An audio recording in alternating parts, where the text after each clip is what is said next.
Olá, meu prezado irmão, olá, minha prezada irmã, quão bom e quão suave é que os irmãos vivam em união. E nós estamos, neste momento, na união espiritual no mesmo corpo. O apóstolo Paulo, ele enfatizou isso em sua carta aos Colossenses, capítulo 1, versículo 24, que a igreja é o corpo de Cristo. E exatamente isso, é por isso, nessa razão, que estamos reunidos no mesmo corpo espiritual. Também, reforçando esse assunto, que o apóstolo Paulo também, ele nos deixou claro, uma evidência muito clara dentro das Escrituras, que a igreja é o corpo de Cristo, mas um corpo espiritual. 1 Coríntios capítulo 12, versículo 13, diz que nós fomos batizados em um só corpo espiritual, em um só espírito. Portanto, hoje nós vamos crescer mais uma vez em graça através dos escritos bíblicos. Hoje nós temos um tema muito importante, da qual trata-se sobre o antigo pacto e a nova aliança. É neste assunto que iremos abordar neste estudo.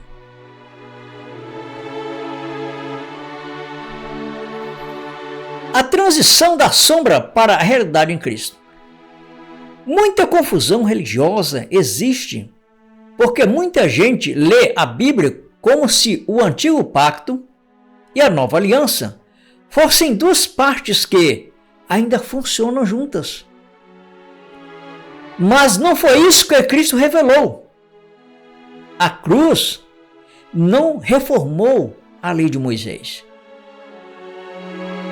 A cruz encerrou o regime da lei e estabeleceu uma nova realidade de acesso, justiça e comunhão com Deus em Cristo. Ou seja, nós temos acesso direto a falar com Deus. E é exatamente isso que nós vamos entender dentro desse contexto deste estudo.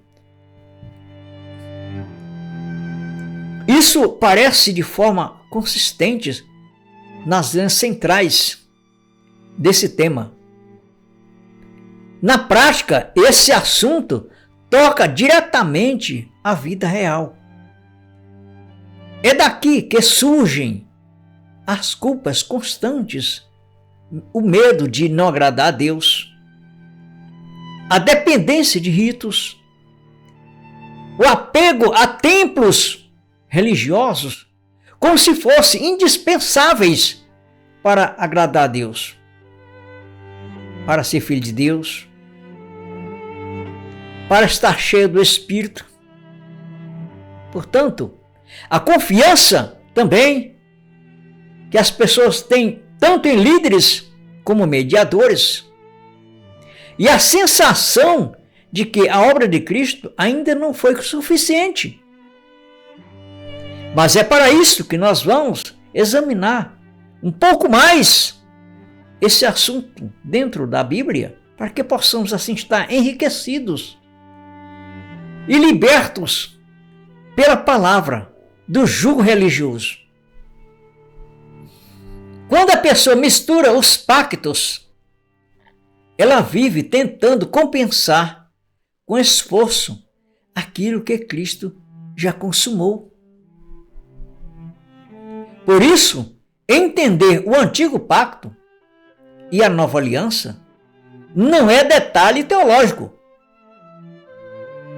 É o que supera, ou seja, é o que separa uma vida marcada por condenação religiosa de uma vida firmada na reconciliação consumada em Cristo. O ponto central é simples. O que era sombra teve prazo. O que é de Cristo permanece. E a comunhão com Deus agora se dá na realidade do Espírito. O antigo pacto foi o sistema estabelecido com Israel no Sinai. Todos nós já sabemos disso. Baseado em mandamentos escritos, sacerdócio levítico, sacrifícios repetidos, ou seja, sacrifícios repetidos, e o santuário terreno. Ele não era mau em si,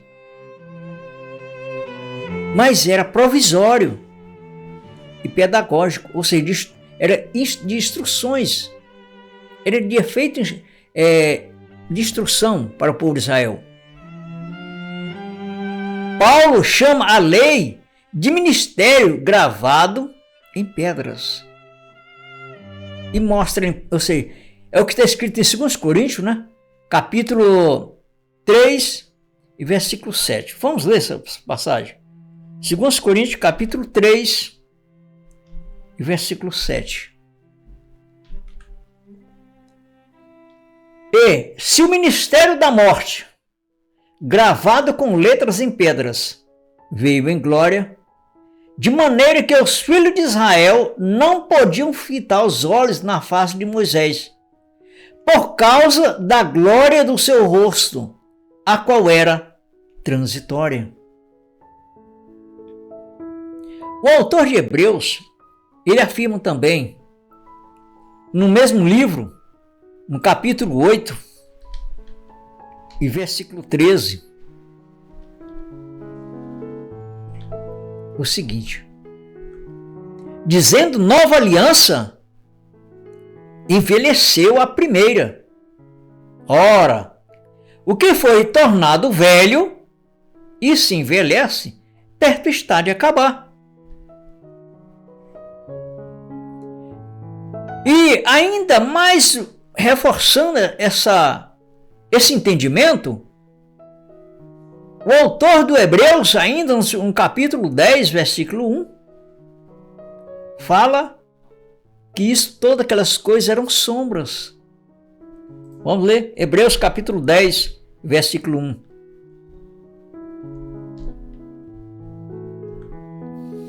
Porque a lei, a sombra dos bens, porque tendo a lei, ou seja, todos aqueles sacrifícios, templos, todos aqueles rudimentos que se ali conseguiam fazer para poder manter o serviço sacerdotal dentro da lei, a passagem bíblica trata que era como sombras, não era realidade. Porque tendo a lei a sombra dos bens futuros e não a imagem exata das coisas, nunca pelos mesmos sacrifícios que continuamente se oferecem cada ano, pode aperfeiçoar os que eles se chegam. Portanto, a nova aliança foi selada no sangue de Cristo, não com sangue de animais. Jesus Cristo deixou isso explícito em Mateus capítulo 26 e o versículo 28.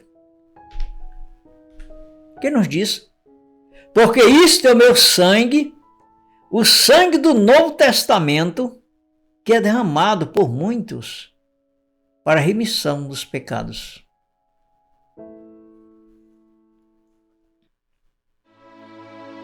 Isso significa que a cruz não foi um complemento da lei, mas o ponto em que a antiga estrutura foi levada ao seu fim, a antiga aliança. Todos aqueles rudimentos que você, dentro desse estudo, você vai entender que uma vez já se foi. Nós não vivemos mais esses preceitos, esses rudimentos que a lei uma vez obrigava o povo de Israel a viver. É o que diz o apóstolo Paulo em Romanos capítulo 10, versículo 4, que o fim da lei é Cristo para todo aquele que crê. É só para os que creem, que aquilo aí não tem mais qualquer utilidade nos nossos dias. Ainda assim, Hebreus capítulo 10, versículo 9, nos diz: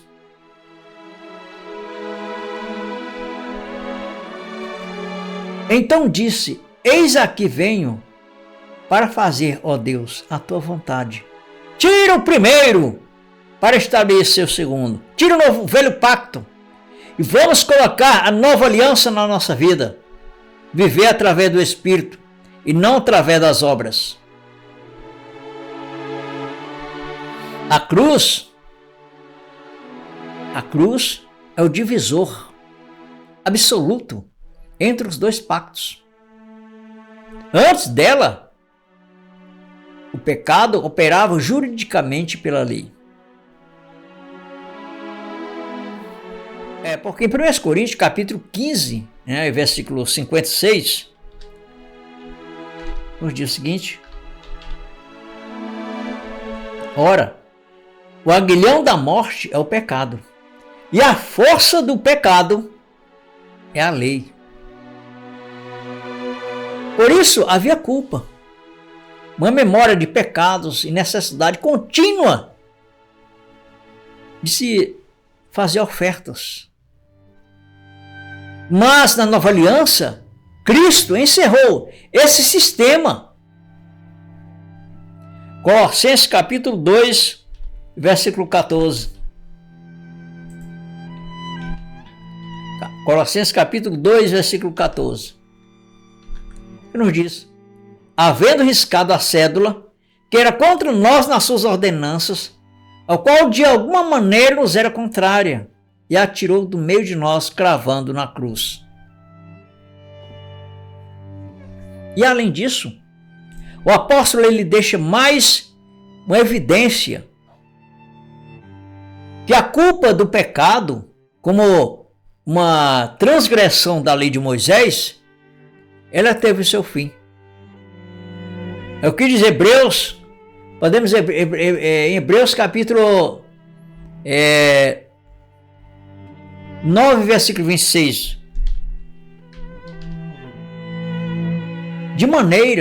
De outra maneira, necessário lhe fora padecer muitas vezes desde a fundação do mundo. Mas agora, na consumação dos séculos, uma vez se manifestou para aniquilar o pecado pelo sacrifício de si mesmo.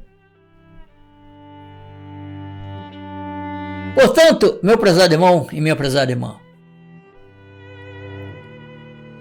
houve um período de transição, enquanto o templo ainda estava de pé. Por isso, Hebreus fala de algo que estava perto de desaparecer. Ou seja, o templo ia ruir, o templo ia cair, todos aqueles meios de sacrifícios ia ficar sem qualquer utilidade. Então a remoção histórica final do Antigo Pacto se manifestou publicamente na destruição, a remoção histórica do Antigo Pacto. Ele se manifestou publicamente na destruição de Jerusalém e do templo, exatamente como Jesus Cristo anunciou em Mateus capítulo 24, versículo 2, onde ele mencionou que não ficaria pedra sobre pedra que não fosse derrubada. Portanto, com a nova aliança, muda também o lugar da presença de Deus. Onde que Deus se apresentava antes, no templo antigo, no velho pacto, muda agora nesse cenário que nós vemos dentro da nova aliança. No antigo pacto havia templo, altar, sacerdotes e separações de lugar santo para o santo dos santos. Na nova aliança, Deus habita em seu povo. Paulo diz em 2 Coríntios capítulo 6, versículo 16. 2 Coríntios capítulo 6, versículo 16.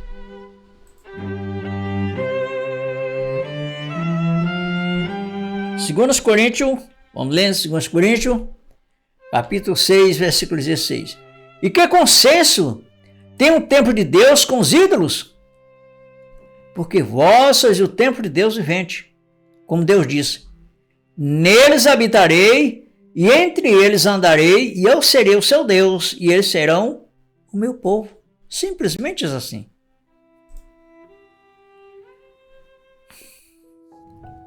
Portanto, o apóstolo Pedro, ele descreve também uma forma mais enfática do que nós estamos falando. Muito bem claro. Ele deixa esse argumento muito sólido quando ele diz na sua carta de 1 Pedro, capítulo 2, versículo 5. vós também, como pedras vivas, sois edificados casa espiritual e sacerdócio santo, para oferecer sacrifícios espirituais agradáveis a Deus por Jesus Cristo. Amém? Exatamente isso. Portanto, isso muda totalmente a forma de relação com Deus. No Antigo Pacto, a pessoa vivia sob cobrança, medo de transgressão, repetição de ritos e consciência de distância. Na Nova Aliança, a relação passa a ser de reconciliação consumada. Porque em Deus nós já fomos reconciliados nele e vivemos agora através de um único Espírito. A palavra diz, até mesmo em 2 Coríntios, em 1 Coríntios, né, capítulo 12, e 1 Coríntios, capítulo 12, versículo 13, que nós fomos batizados em um só Espírito. Ou seja, em um só corpo, formando um só Espírito. Vamos lá. Pois todos nós fomos batizados em um Espírito, formando um só corpo. Que judeus, que gregos, que servos, que livres, e todos temos bebido de um Espírito. Portanto, nesse Espírito nós temos comunhão com Deus. Não precisamos mais correr atrás de templos que seja feito por mão de homens, que seja no monte. Nós estamos com Ele e temos acesso a Deus através do mesmo Espírito. É isso que o apóstolo Paulo também fala em Efésios capítulo 2, versículo 18. Porque por Ele temos acesso ao Pai em um Espírito, em um mesmo Espírito, ou seja. Então, meus irmãos, meu prezado irmão e minha prezada irmã, essa é uma realidade. Estamos vivendo na nova aliança, da qual não vivemos mais através das obras para justificar a nossa fé em Deus. Não. Nós vivemos através do Espírito. E viver através do Espírito é isso. É reconhecer que você está vivendo a nova aliança. É viver o reino de Deus. É viver através do Espírito da graça. Não é o que você faça, o que deixe de fazer, para que você possa alcançar a vida eterna. Você já tem a vida eterna porque você já é filho. Portanto, meu prezado irmão, minha prezada irmã, que bênção, uma maravilha. Estamos neste momento, temos compartilhado este momento de alegria, de imensa, de mais espiritualidade, né? Assim, temos comunhão com Deus, temos comunhão com Deus através do mesmo corpo, e este corpo sendo um corpo espiritual, que é a igreja de Deus, através dos seus filhos. Conforme o apóstolo Paulo sempre lhe recomendou que nós estejamos sempre unidos no mesmo corpo, na mesma disposição, na mesma fé, e assim, agora, compartilhando o amor de Deus através dessa palavra. Até o próximo vídeo, um grande abraço.